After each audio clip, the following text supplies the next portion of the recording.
یادآورم گپ زدنکای آچما در روی حولی گشتنکای آچما دو کشه به سر بستنکای آچما یک شیشتن و چای خوردنکای آچما یه روزه که شوه آچمای در بود رویه ما آچه بگم دودی دلم ببرویه ای مردمی به آچه دلکتان در غمای یه مانندی شما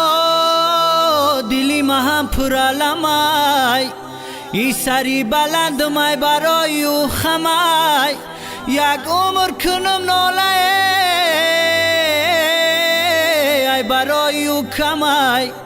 یه روزه که شوه آچمای در بود رویه ما آچه بگم دودی دلم ببرویه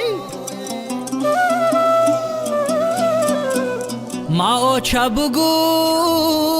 سرسری هر کوچه بگم در تحکی به دو تگی آلو چه بگم ما آچه گویان زی دامنت می گشت می ای من آچه گویان زی دامنت می گشت می ای رفتنی تو دیگه کی را آچه بگم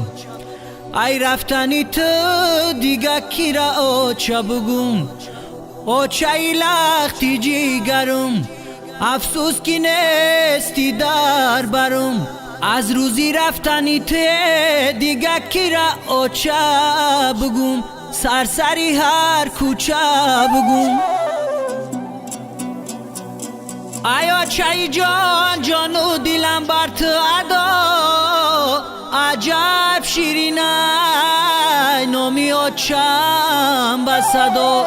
میشید کی نمیشیدم ای آچه جدا یک دولت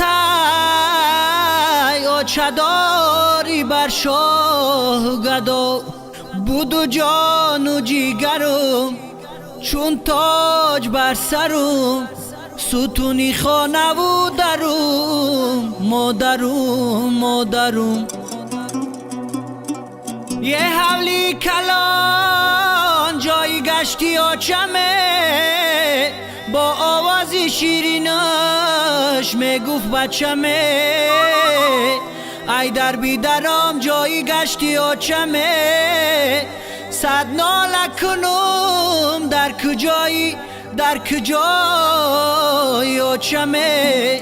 یه روزه که شوه آچمای در بود رویه ای من آچه بگم دودی دلم ببرویه ای من آچه بگم دودی دلم ببرویه